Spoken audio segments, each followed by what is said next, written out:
Renungan Pagi menjadi Putra dan Putri Allah oleh Ellen G. White, 5 Desember 2021. Mari kita berdoa.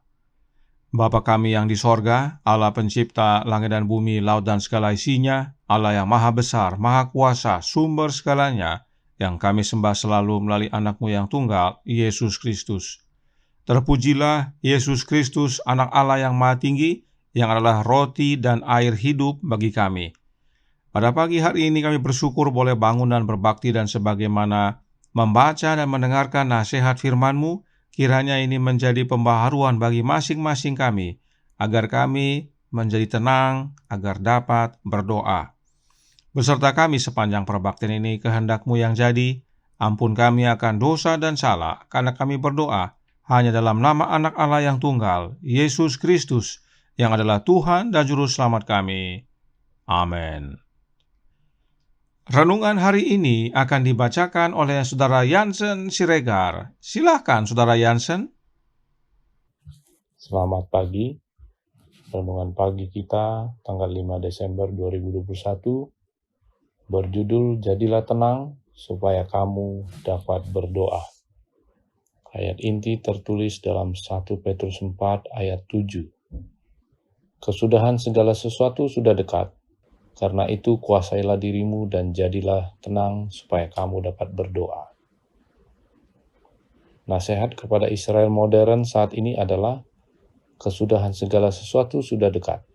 Karena itu kuasailah dirimu dan jadilah tenang supaya kamu dapat berdoa.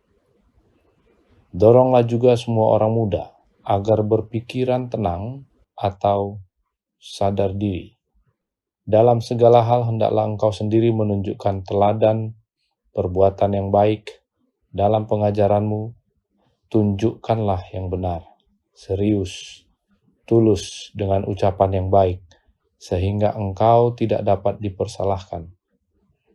Supaya pihak lawan kita mendapat malu, sebab tidak ada keburukan yang dapat dikatakan kepada engkau.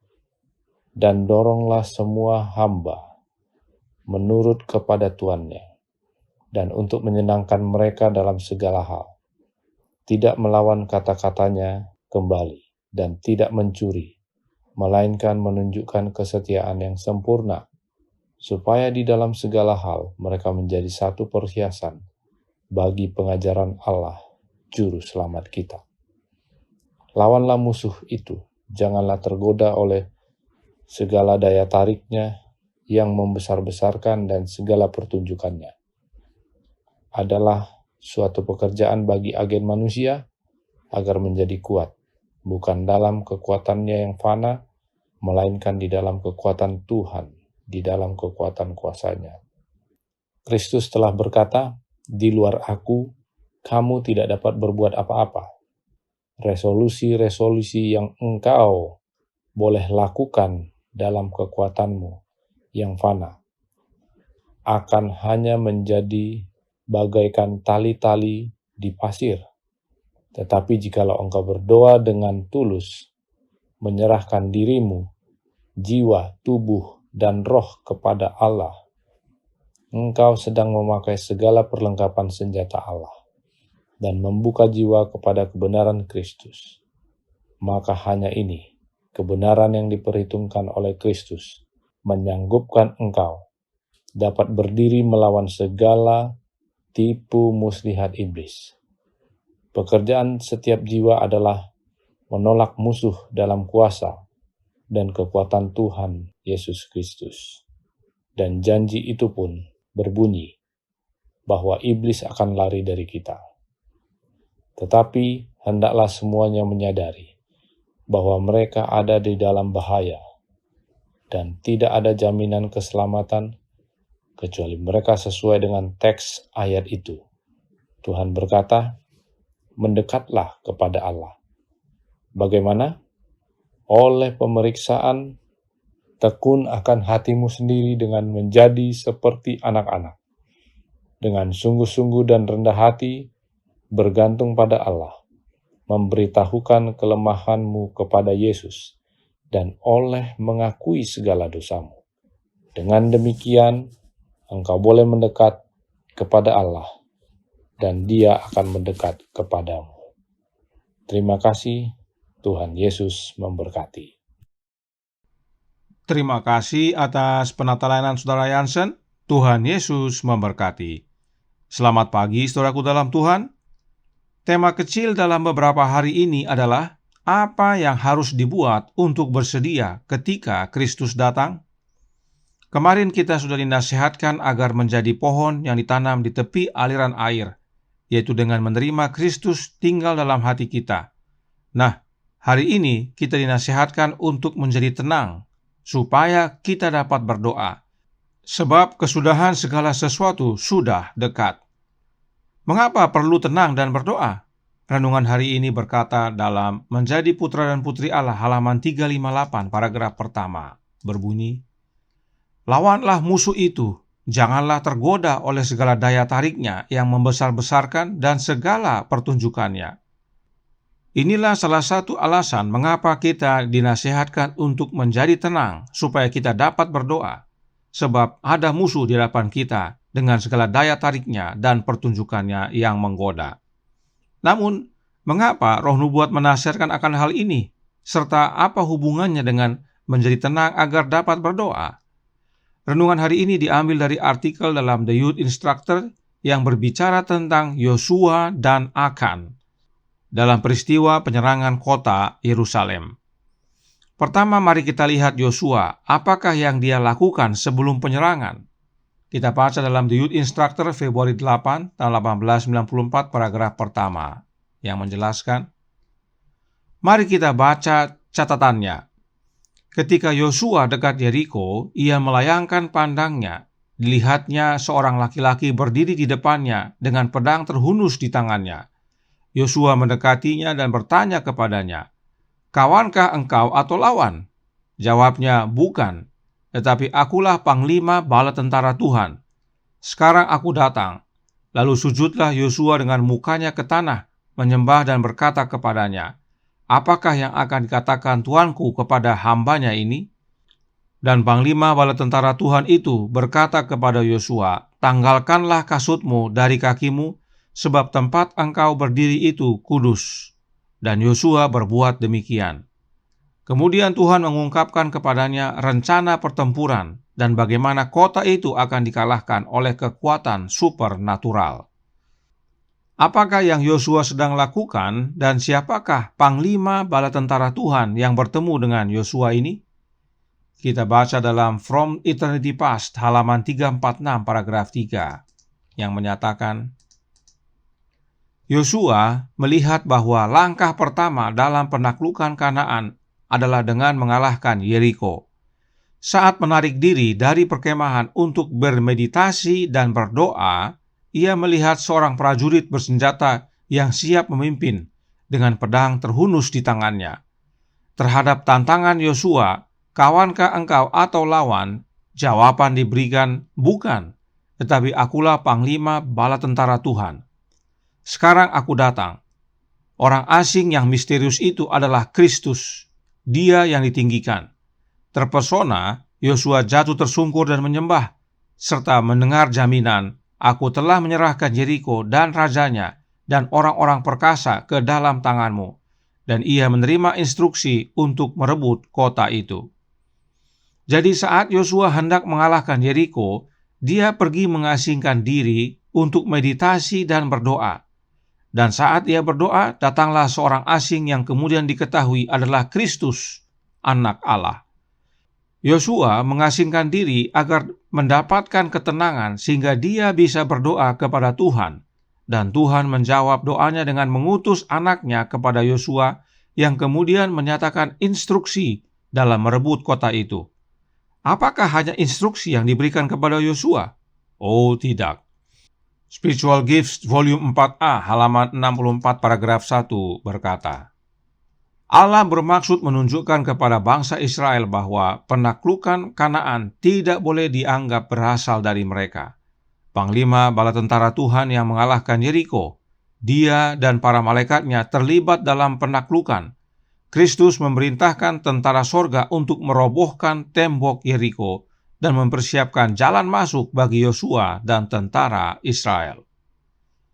Yosua mencari ketenangan lalu berdoa kepada Tuhan, dan Tuhan yang adalah Allah Bapa mengutus anaknya, Yesus Kristus, untuk bertemu dengan Yosua, serta menyatakan strategi untuk mengalahkan Yeriko. Apakah strateginya?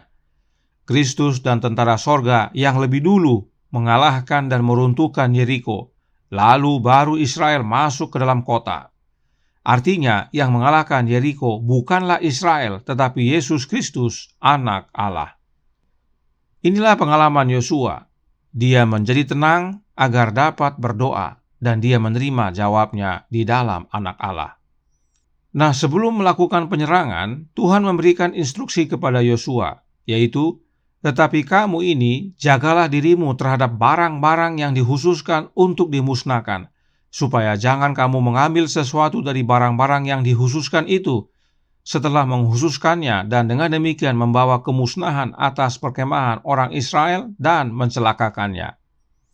Namun apa yang terjadi? Saat Yeriko telah dikalahkan, Akan yang berasal dari suku Yehuda mengambil dari barang-barang yang dikhususkan tersebut. Oleh karena itu bangkitlah murka Allah terhadap Israel. Berikut gambaran tentang Akan. The Youth Instructor, Februari 8, tahun 1894, paragraf 2, menyatakan, dalam kasus Akan, kita melihat contoh tentang seorang yang berdosa di hadirat Allah, di dalam jemaat di mana kuasa Allah yang besar dinyatakan, betapa mengerikan akibat dari dosa orang ini. Sungguh berbeda dengan Yosua yang pergi mengasingkan diri untuk mencari ketenangan dan berdoa, Akan malah berbuat dosa di hadirat Allah.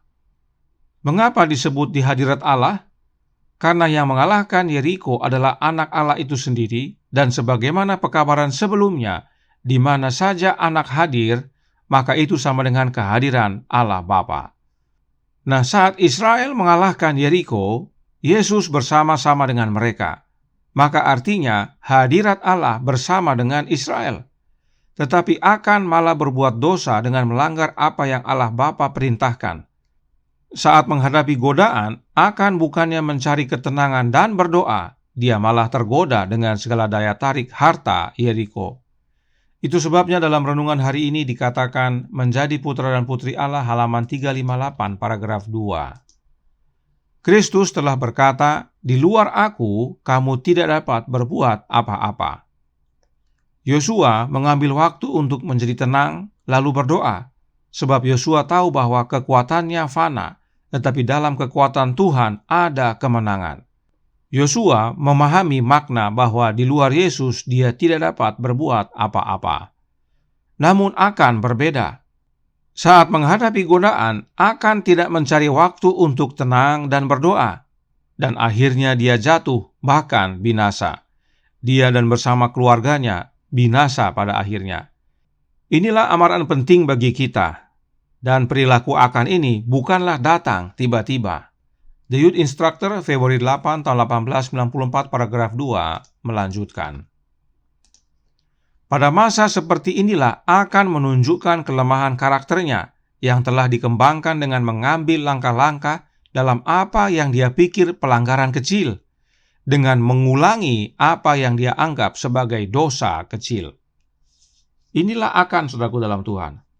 Apa yang dia lakukan datang dari kebiasaan mengulang hal-hal yang dia anggap dosa kecil.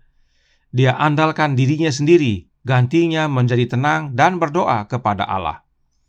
Inilah pesan utama renungan hari ini, bahwa kita perlu menjadi tenang dan berdoa kepada Allah, yaitu Bapa kita, maka Bapa sediakan karunia-Nya melalui dan di dalam Anaknya, yaitu Yesus Kristus. Sebab kesudahannya sudah dekat, bahkan semakin dekat. Karenanya, menjadi putra dan putri Allah halaman 358 paragraf 2 menasihatkan. Tuhan berkata, mendekatlah kepada Allah. Bagaimana? Oleh pemeriksaan tekun akan hatimu sendiri dengan menjadi anak-anak, dengan sungguh-sungguh dan rendah hati, bergantung pada Allah, memberitahukan kelemahanmu kepada Yesus, dan oleh mengakui segala dosamu, dengan demikian engkau boleh mendekat kepada Allah, dan Dia akan mendekat kepadamu. Singkatnya, saudaraku dalam Tuhan, untuk mendekat kepada Allah hanya ada satu cara, yaitu melalui Yesus Kristus anaknya. Akui dosa kita kepada Yesus, maka melalui Yesus kita dapat mendekat kepada Allah yang adalah Bapa kita, dan Bapa kita mendekat kepada kita. Dan ini dilakukan dengan cara menjadi tenang lalu datang kepada Bapa dan anaknya dalam doa. Itu sebabnya Roh Nubuat menasihatkan yang berikut ini dalam Our High Calling halaman 362 paragraf 4 yang berbunyi, kita harus melihat kepada Yesus, mempelajari firman-Nya, berdoa untuk rohnya. Kita harus lebih sering menyendiri bersama Allah dalam meditasi dan doa. Marilah kita lebih banyak berdoa dan sedikit bicara. Inilah makna menjadi tenang supaya dapat berdoa. Umumnya kita banyak bicara dan akhirnya tidak tenang. Dengan sedikit bicara kita boleh menjadi lebih tenang dan kita boleh mengambil banyak waktu untuk berdoa. Kita melihat kepada Yesus, mempelajari firman-Nya, dan berdoa untuk kehadiran Roh-Nya. Sebab oleh Roh-Nya lah kita diubahkan menjadi serupa dengan Dia. Melalui doa dalam iman, kita terhubung dengan Kristus yang adalah pokok anggur yang benar, yang darinya kita menerima hidup, sehingga kita diubahkan menjadi sama dengan karakternya. Sebab kesudahan segala sesuatu sudah semakin dekat. Kiranya ini menjadi pembaharuan bagi masing-masing kita, agar kita seperti Yosua, mengambil waktu tenang dan berdoa. Tuhan memberkati, saya bawa dalam nama Yesus. Amin. Mari kita berdoa. Bapa kami yang di sorga, Allah pencipta langit dan bumi, laut dan segala isinya, Allah yang maha besar, maha kuasa, sumber segalanya, yang kami sembah selalu melalui anak-Mu yang tunggal, Yesus Kristus. Terima kasih atas nasihat indah pagi hari ini. Kami dinasihatkan agar boleh menjadi seperti Yosua, mengambil waktu khusus untuk bermeditasi dan berdoa, dan Tuhan berikan jawabnya. Karenanya tolong kami ya Bapa, curahkan roh anak-Mu dalam hati ini, jadikan kami orang-orang yang suka berdoa dan sedikit bicara, agar kami semakin bersedia sebab kesudahan dari segalanya sudah semakin dekat. Beserta kami ya Bapa sepanjang hari ini, kehendak-Mu yang jadi, karena kami berdoa dan mohon ampun akan dosa dan kesalahan kami, hanya melalui satu jalan, anak-Mu yang tunggal, Yesus Kristus, yang adalah Tuhan dan Juru Selamat kami. Amin.